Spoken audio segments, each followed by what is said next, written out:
Hello everyone, and welcome to Bridge is for Everyone. My name's Jad. This is episode 36 of the Learn to Play series. In the previous episode, you learned one way to win a potential trick with a finesse. In this episode, you'll learn all the ways to win with a finesse. Here is the finesse you used in episode 35. You assume that West holds the king and lead a small card from dummy towards the ace-queen. This is called a basic finesse. If West plays low, you play the queen from dummy. You'll win 2 tricks in clubs if West holds the king. Specifically, this is known as a queen finesse, or a finesse against the king. A minimum requirement for this finesse is the ace and queen of the suit in one hand and a card of the same suit in the other hand. The ace-queen may be in dummy, as is the case here, or they may be in your own hand. If that's the case, you assume that East holds the king. With all finesses, it doesn't matter which way around your partnership's cards are, they can still work. If you also hold the jack with the ace and queen, you can extend the basic finesse into a repeated basic finesse, but you'll need an additional small card in the other hand. You proceed exactly as before. You assume that West holds the king and lead a small card towards the ace, queen, jack. If West plays low, you play the jack and will win if your assumption is correct. Technically, this is a jack finesse, but it is still a finesse against the king. If the jack wins, you need to lead from dummy. Do not lead a heart. Play a different suit and win the trick in your own hand. Everything is now as it was for the basic finesse, so you simply repeat the finesse against the king by leading a small card towards the ace-queen. There is nothing West can do to prevent you from winning 3 tricks in hearts. The basic finesse can be extended further if you also hold the 10 along with the ace, queen, jack. But you will need a third small card in your own hand to be certain of winning 4 heart tricks if West holds the king. You can also finesse against the king with this arrangement of cards, where the ace, queen, jack are split between the 2 hands. Once again, you assume that West holds the king. This time, you lead one of your high cards, in this example, the jack. If West does not play the king, you play low from dummy, and if your assumption is correct, the jack will win. Be very careful to assess this situation properly. If you don't have the jack, as you see here, this play will not work. But if you have an additional card in your hand, a different possibility exists. You assume that East has the king and play the ace to win the first heart trick in dummy. Then play a low heart from dummy towards your queen. This is the same principle as leading up to the king. If East has the king, you will lose this second trick, but win the third with your queen. All the finesses you have seen so far are used to prevent a trick lost to the king. But you can also use the basic finesse against other cards. It's very common to finesse against the queen, especially in the trump suit. In this example, you can easily win 2 tricks in hearts, but can use a basic finesse against the queen to try to win a third. If you only hold 1 heart in your own hand, you assume that West holds the queen and lead your low card towards the ace, king, jack. If West plays low, you try to finesse the Jack. If your assumption is correct, you will win 3 tricks, and if it is incorrect, you'll win only 2. All basic finesses are based on the assumption that one of your opponents holds a particular card. In this case, the Queen of Hearts. If you have no other information about your opponent's hands, it is equally likely for either of them to hold that card. So the probability of success of your finesse is 50%. But sometimes you can increase that probability. When finessing against the Queen, if you hold more than one card in your own hand, you can do better. Consider the case where East has only one heart, the Queen. Here is what will happen if you play the finesse as you did when you held only one card. You assume that West holds the Queen, but lose the trick because East holds the Queen. You make only 2 heart tricks. Here is what happens if you don't try the finesse immediately. You play the ace from dummy on the first trick and East plays the Queen. You win this trick and will win 2 more with the King and Jack because the Queen is gone. But if East doesn't play the Queen, you have still won the trick and the remaining hearts look like this. You're still able to finesse against the Queen. You assume that West holds the Queen and play low towards the King Jack. You will make 3 tricks if your assumption is correct. To see how to think about this, let's look at the cards again. Because you hold the top 2 cards in hearts and only require 1 finesse, you can make a different assumption. Previously, you assumed that West held the Queen of Hearts. Now you can extend this assumption by adding, or East holds a singleton Queen of Hearts. Your original 50% probability of success was based only on the likelihood that West held the Queen. Now you can increase it by the likelihood that East holds a singleton Queen. In bridge, we call this strategy cashing the ace and then playing a delayed basic finesse. This same strategy can also work if the ace and king are in different hands. With this arrangement of hearts, you should cash the ace and, if the queen doesn't fall, play the delayed basic finesse.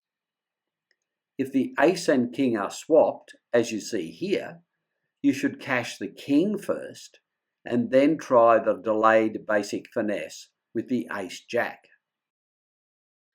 At this point, it may seem that you should always finesse against the queen, but that is not true. There are situations with better options. Consider this arrangement. Your partnership holds 9 hearts, leaving only 4 for your opponents. As you saw previously, you first cash the ace of hearts in case the queen is held as a singleton. But unfortunately, you find that it isn't. You now have 2 options. Return the lead to your hand and play the delayed finesse, or just lead the king and hope the queen falls. Clearly, you want to do whatever gives the highest probability of success. But which is it? If you had another heart, you would know that the queen must be a singleton because it is the only heart outstanding. If you had less hearts, you would know that it was probable that the queen was not a singleton. There is a little mnemonic that bridge players use to remember what to do here. So let's return to the start of this play and learn it. The mnemonic is 8 ever, 9 never. This means that when considering a finesse against the queen, you should never try it with 9 cards, but ever, meaning always, try it with 8 cards. You hold 9 cards, so you will not try the finesse. Your best chance of success is to cash both the ace and king of hearts. Now consider this situation. Dummy holds the king, queen of spades, and you have a void in spades. You are in a suit contract, and the trump suit is obviously not spades. This may not look like a finesse opportunity, but it is. Let's show a few more cards from your hand. The trump suit is diamonds. You have 4 small trumps and a useless club. You are missing the ace of spades and need to make a spade trick without losing to the ace. A finesse opportunity exists whenever you have the possibility of trapping a high opponent's card between your lower and higher cards. In this case, you may have the ace of spades trapped between your king-queen and your trumps. You assume that East has the ace of spades and lead the king. If East plays the ace, you trump with a small diamond, winning the trick and leaving the queen to win the required spade trick. But if East does not play the ace, you play a worthless card. If East holds the ace, your king will win the required spade trick and you can trump the ace whenever it is played. This type of finesse is called a ruffing finesse. Ruffing is another name for trumping in bridge and is used in the sense of trumping a losing card from your own partnership. In this case, you look to ruff the king of spades. Now let's look at another type of finesse, the double finesse. Your goal here is to win at least 2 spade tricks. At first glance, this might look like a basic finesse, where you try to finesse the queen, but it isn't. This is a far better situation because you also hold the 10 along with the ace-queen. Let's see how to play it. As you can see, you are missing 2 of the top 4 cards, the king and the jack. In this situation, you start by trying to finesse against the jack. Start by assuming that West has the king and the jack of spades. This is probably wrong, but it is possible. After your lead, if West plays high, you cover whatever card is played. But if West plays low, you play the 10 from dummy. You will lose this trick if East has the jack or the king. So let's look at all the possibilities. First, if East has neither card, you will win this trick and then repeat the finesse against the king, which you now know is with West. This gives you 3 tricks. Second, if East has the king but not the jack, East will win this trick and leave you with the ace-queen to win the next 2 spade tricks. In this case, you win 2 tricks. Third, if East has the jack but not the king, East will win this trick and leave you with the ace-queen to finesse against the king if West has it. In that case, you will win 2 tricks. Fourth, if East has the jack and the king, East will win this trick and leave you with the ace-queen to finesse against the king, which will lose. In this case, you will win only 1 trick. It is important that you do not try to finesse the queen first. If you do, it will not be possible to win 3 tricks, even if West holds both the king and jack. Now consider this arrangement of cards. You're missing both the king and queen of spades, but want to make 2 tricks. You need to play a deep finesse. First, you finesse the 10. If West holds both the king and queen, then your 10 will win, and you will later win with the ace. This gives you 2 tricks. But if East wins with the king or the queen, what do you do? When you regain the lead, you can repeat the finesse against the remaining queen or king. By playing this way, you will win 2 tricks unless East holds both the king and queen of spades. Now consider this arrangement of cards. You want to win 3 spade tricks, but are missing the queen. You could try a finesse by leading the 2 towards the ace-jack. Or you could try a finesse by leading the 3 towards the king-10. So which do you do? Without any other information, it really doesn't matter. But you should look for more information from your opponents in 2 ways.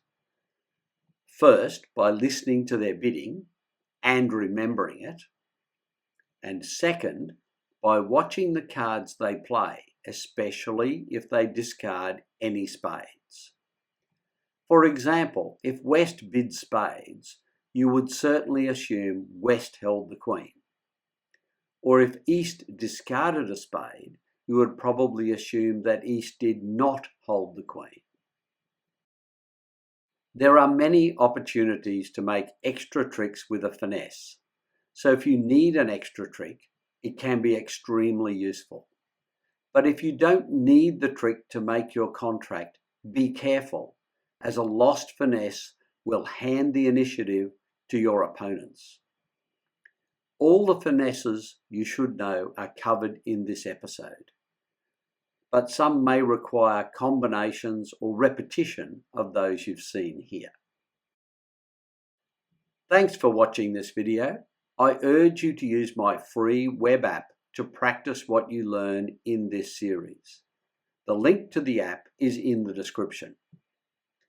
This episode covered more of the basics of bridge. It showed you how and when to use all the different finesses to maximize your likelihood of success. In future episodes, I'll cover everything else you'll need to be a confident and successful bridge player. Thanks for watching. If you enjoyed this video, please give it a like and consider subscribing to this channel. Until next time, this is Jad reminding you that bridge is for everyone.